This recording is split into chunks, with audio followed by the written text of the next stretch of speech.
বাণিজ্যে লক্ষ্মী লাভে সবারই টার্গেট এখন ভারত।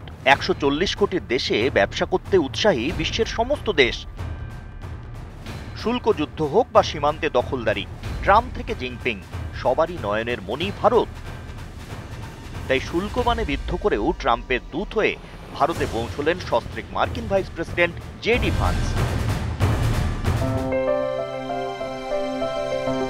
তার সঙ্গে লাল পোশাকে আমেরিকান এয়ারফোর্স ২ বিমান থেকে হাসি মুখে নামতে দেখা গেল ভারতীয় বংশোদ্ভূত সেকেন্ড লেডি উষা ভান্সকেও।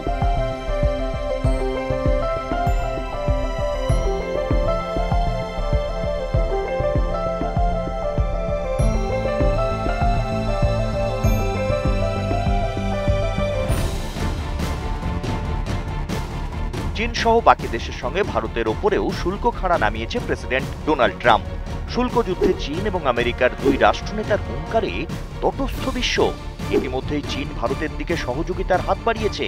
এশিয়ার ২ শক্তিশালী দেশের হাত মেলানোর আগেই মিস্টার ট্রাম্পের দূত হয়ে ভারতে নামলেন মার্কিন ভাইস প্রেসিডেন্ট জেডি ভান্স। এখন দেখার ভারত ও আমেরিকার মধ্যে শুল্ক নিয়ে যে জটিলতা দেখা দিয়েছে তা ভান্সের সফরকালে মেটে কিনা তা নিয়ে জল্পনাও শুরু হয়েছে। ফেব্রুয়ারি মাসে প্রধানমন্ত্রী মোদি মার্কিন সফরে গিয়েছিলেন। মোদির সঙ্গে বৈঠকে বসার আগেই পাল্টা শুল্ক চাপানোর ঘোষণা করেছিলেন মার্কিন প্রেসিডেন্ট ডোনাল্ড ট্রাম্প। সঙ্গে বারংবার ভারতের শুল্ক নীতির সমালোচনা করতে শোনা গিয়েছিল তাকে। শুল্ক জট সমাধানের লক্ষ্যে ভারত এবং আমেরিকার মধ্যে সমাধান সূত্র খোঁজার লক্ষ্যে বরাবরই ইতিবাচক দৃষ্টিভঙ্গি দেখিয়েছে ভারত।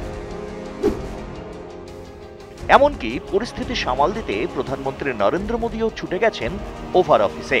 কিন্তু বাকি দেশের মতোই ৯০ দিনের স্থগিতাদেশ ছাড়া তেমন কোনো সাড়া পাওয়া যায়নি। এই আবহে এবার জেডি ভান্সের ভারত সফর বেশ তাৎপর্যপূর্ণ হতে চলেছে বলে মনে করছেন বিশেষজ্ঞরা। এদিকে ভাইস প্রেসিডেন্ট হিসেবে এটাই ভান্সের দ্বিতীয় বিদেশ সফর। দ্বিতীয় মেয়াদের শুরু থেকেই শুল্ক যুদ্ধের হুঁশিয়ারি দিচ্ছিলেন ট্রাম্প।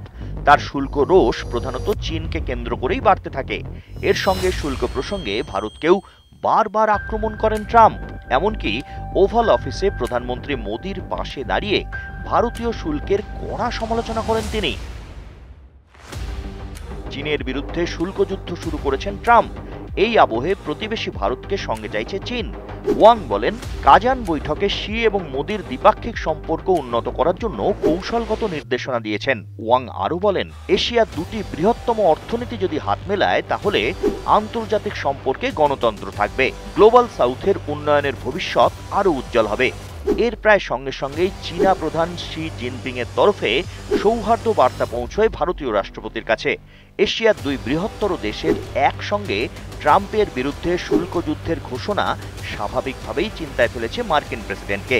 তাই কি তড়িঘড়ি আমেরিকার ভাইস প্রেসিডেন্ট জেডি ভিন্সের ভারত সফর? এছাড়াও আরও এক প্রসঙ্গ সামনে উঠে আসছে। বাণিজ্য ক্ষেত্রে চীনের দরজা বন্ধ হলে সেই বাণিজ্য ক্ষেত্রে ভারতে সরে আসার এক বিপুল সম্ভাবনা রয়েছে বলে মনে করছেন বিশেষজ্ঞরা। ইতিমধ্যেই একাধিক তথ্য প্রযুক্তিগত কারখানা ভারতে তৈরি হয়েছে, যেখান থেকে আমেরিকায় রপ্তানিও হচ্ছে। ফলে চীনের বদলে আমেরিকার কাছে নতুন সম্ভাবনাময় ক্ষেত্র ও এশিয়ার বন্ধু ঘাঁটি হিসাবে অত্যন্ত গুরুত্বপূর্ণ হয়ে উঠতে পারে ভারত। এই সমস্ত কারণেই মার্কিন ভাইস প্রেসিডেন্টের মেয়াদের দ্বিতীয় বিদেশ সফরের গন্তব্য ভারত হয়ে উঠেছে বলে মনে করা হচ্ছে।